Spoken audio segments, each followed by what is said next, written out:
வணக்கம். நான் உங்கள் அட்வொகேட். இப்போ என்னென்னு பார்த்தீங்கன்னா, நான் நிறைய வீடியோ நம்ம சேனலில் சொல்லியிருக்கேன். மனிதாபிமானம் மனுஷங்களுக்கு இருக்கா இல்லை விலங்குகளுக்கு இருக்கான்னு தெரில. இப்போ ஒரு வீடியோ அப்லோட் பண்ணுறேன் பாருங்கள். என்னென்னு பார்த்தீங்கன்னா, நம்ம சேனலில் நிறைய பேர் பார்க்குறீங்க, வீடியோவை சப்ஸ்கிரைப் பண்ணால் பார்க்குறீங்க. அந்த ஒரு வீடியோ சொல்கிறேன் எல்லாத்தையும்.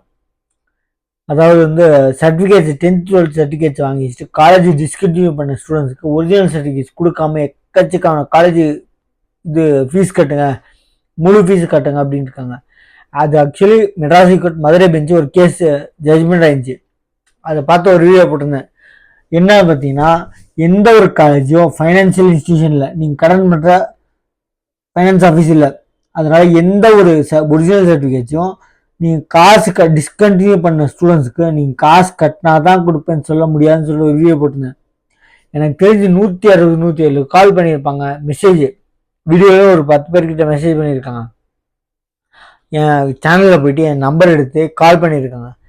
பொறுமையாக இருந்து யாருக்கும் சொல்லியிருக்கேன். இது வரைக்கும் ஒரு கால் கூட 2வது கால் வந்ததுங்க. அந்த ஃபர்ஸ்ட் கால்லே கரெக்டாக புரிஞ்சு கரெக்டாக பண்ணியிருந்தாங்கன்னா பக்கா வந்திருக்கும். வாங்கினாங்க வாங்கலை இது வரைக்கும் ஒரு ஆள் கூட சொன்னது இல்லைங்க. எனக்கு ஹெல்ப்பாக இருக்கா, நம்ம வீடியோவில் ஒரே ஒரு ஆளுக்கு ஹெல்ப் பண்ணாலும் போதுங்க. நான் யாருக்கும் ஃபீஸ் வாங்குறதில்லை. நிஜமாவே கிளைண்ட்டுங்களுக்கு வந்தாலும் கன்சல்டேஷன் ஃபீஸ் வாங்குறதே இல்லை. கேஸுக்குமே ஃபீஸுன்னு வாங்குறது இல்லை, இயரிங் ஃபீஸ் வாங்குறது இல்லை, வாயா ஃபீஸு. அப்போ எப்படிங்க நீங்கள் நடத்துறீங்க? எனக்கு பொண்டாட்டி இருக்குது, பிள்ளை இருக்குது, நான் அலையணும், கோர்ட்டில் செலவு இருக்குது, நான் போயிட்டு வர செலவு இருக்குது அப்படின்னு பார்த்தீங்கன்னா ட்ராவலிங் அலவன்ஸ்னு வாங்குறேன். அது எப்படின்னா வாயா ஃபீஸ் வாங்குறது இல்லை. எந்த ஒரு இயரிங் எத்தனை இயரிங் கட்டும், ஒரு இயரிங் முடித்தா எனக்கு சேஃப்டி, அந்த காசு ஃபுல்லாக எனக்கு மிச்சம். ட்ராவலிங் அலவன்ஸு எத்தனை வாட்டி ஆகட்டும், அதாவது போயிட்டு வர செலவுக்கு மட்டும் தான் அவங்க ஒரு சில கேஸ் ஃபிக்ஸ் பண்ணியிருக்கேன். அதாவது 498 கேஸ்க்கு 25,000 ஃபீஸ் இல்லைங்க, வயதா ஃபீஸ் இல்லை. நல்லா புரிஞ்சுக்கோங்க. அது எத்தனை இயரிங் இருக்கட்டும் நான் முடிச்சு கொடுப்பேன் அப்படின்னு தான் வாங்குறேன். அதனால எந்த ஒரு கேஸுக்கும் இயரிங் ஃபீஸ் வாங்குறது இல்லை, கன்சல்டேஷன் ஃபீஸ் வாங்குறது இல்லை.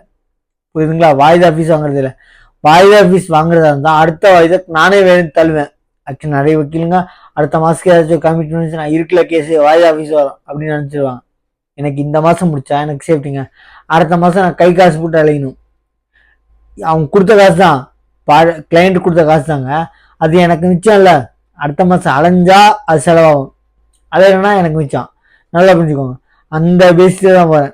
ஒரு மாதத்துக்கு 10 கேஸ் செஞ்சேன்னா 5,000 25,000 வரைக்கும் வாங்குறேன் ஃபீஸுங்க. என்னென்னா ட்ராவலிங் ஃபீஸு மொத்த கேஸுக்கும் அலையச்சலுக்கு என்ன இருக்கோ அதை மட்டும் வாங்குறேன். புரியுதுங்களா? அப்போ 5 கேஸை வீட்டுக்கு கொடுத்துருவேன் வீட்டு செலவுக்கு. 2 கேஸை நிஜமாவே ட்ராவலிங் அது அலைச்சலுக்கு வச்சுக்குவேன். 7 கேஸ் வச்சா 3 கேஸு நம்ம சொல்ல வேணாம், கோர்ட்டுக்கு போனால் அங்கே இங்கே செலவாகும். இங்கே டீ குடிக்கணும்னா ஒரு 10 பேர் வருவாங்க, அந்த இடத்துல சார் கொடுக்குறீங்க அப்படின்னு கேட்க முடியாது. நானும் கொடுப்பேங்க. சார் எக்காரத்தை கொண்டு சாப்பாடு டீ செலவு மட்டும் யாருக்கு எப்பயுமே கணக்கு பண்ண மாட்டேன். வர்ற கிளைண்ட்டாக இருக்கும், நான் வாங்கி கொடுத்து அனுப்பிச்சிருக்கேன் எத்தனையோ பேருக்கு. சொல்லி கட்டணும் இல்லை. நிறைய பேர் சாப்பாடு டீக்கு மட்டுமே நிறைய பேர் அழிச்சிருக்காங்க, அவங்க வாழ்க்கையை அழிச்சிருக்காங்க. அடுத்த மாதம் வாய்தா. இந்த தமிழன் படத்தை விஜய் சொல்றாருல, வக்கீல் வரலையா வாய்தா, எதிர்கட்சி வக்கீல் வரலையா வாய்தா, ஆள் வரலையா வாய்தா, எதிர்கட்சி ஆள் வரலையா வாய்தா, ஜட்ஜ் வரலையா வாய்தா, குமஸ்தா வரலையா வாய்தா, அந்த பெஞ்ச் கிளர்க் வரலையா வாய்தா. வாய்தாலே வாய்தா மட்டுமே வாழ்ந்துருக்குமே தவிர வாதியா இருந்துருவான் பிரதிவாதியா இருந்துருவான்னு ஒரு டைலாக் இருக்கு. அந்த படத்துல ஒரு சீன் இருக்கு. அதே மாதிரி தாங்க நிறைய பேர் அதே மாதிரி தான் நடத்திட்டு இருக்காங்க. என்னன்னு பார்த்தீங்கன்னா, இந்த கேஸில் நான் காசு எந்த கேஸ்லையும் வாங்குறதுங்களா, ஃபீஸு இயரிங் ஃபீஸ் வாங்குறதில்ல, ஃபீஸ் வாங்குறதில்ல. நிறைய பேருங்க பண்ணுறாங்க. நீங்கள் அவங்களுக்கும் பொண்டாட்டி பிள்ளை இருக்காங்க, கரெக்டாக பேசிக்கோங்க. என்னங்க எப்படிங்க அப்படின்னு. நீங்கள் போனதுனால வேலை நடக்கணும். நீங்கள் அவங்க வக்கீல் வரனால நீங்கள் போகிற மாதிரி அவங்க சொல்லணும். உங்களுக்கு உங்கள் ஃபோன் அட்டன் பண்ண முடியும்னா அவங்களுக்கு கேட்டுங்க, எப்போ மெசேஜ் பண்ணுறது என்னது கிளாரிட்டி கரெக்டாக இருக்கும். நல்லா பார்த்துக்கோங்க. ஏன்னா நிறைய வக்கீலுங்க காசு அட்வான்ஸ் வாங்கிட்டு அதுக்கப்புறம் நான் வாங்கிட்டேன் இல்லைப்போ என்ஓசி கொடுக்குறேன் அப்படின்றாங்க, ஃபோனே இருக்கிறது இல்லை. நேற்று ஒரு கிளைண்ட் வந்தாங்க, கிருஷ்ணகிரியில் கேஸு, சென்னை அட்வொகேட்டை பிடிச்சிருக்காங்க. இப்போ ஃபோனே இருக்கிறது இல்லை. ஒரு என்ஓசி கொடுக்காம தமிழ்நாட்டில் இன்னொருத்தவங்க நடத்த முடியாது, சரிங்களா? இப்போ ஃபோனே இருக்கிறது இல்லை. அந்த பொண்ணுக்கு பாவம் கஷ்டம். என்ன பண்ணுறது? கிளைண்ட் பொண்ணு லேடி, 2 குழந்தைங்க இருக்காங்க, மெயின்டெனன்ஸ் கேஸ் போட்டாகணும், ப்ளஸ் டைவர்ஸ் கேஸை டிஃபெண்ட் பண்ணும்.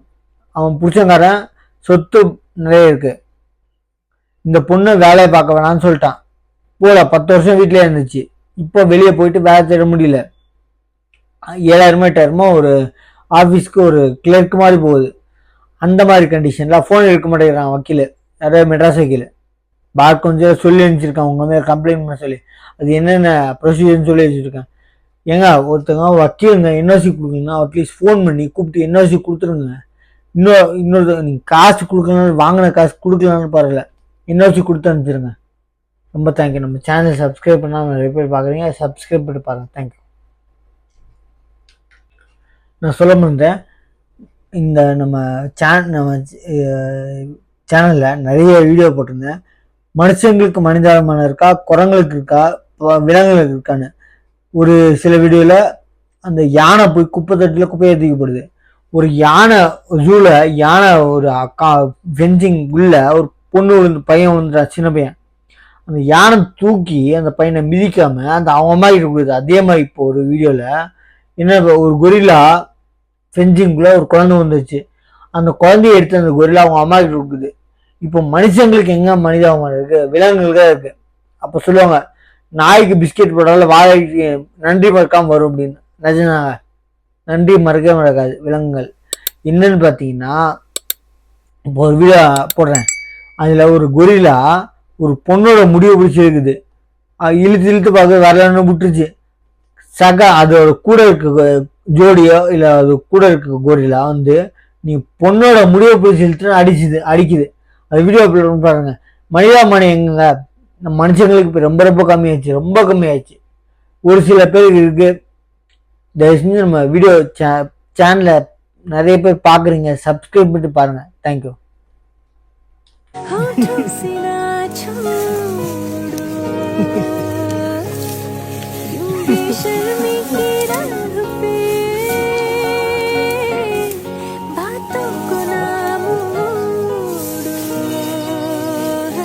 तन में सुइया सुइया सी अब तो लगी चुभ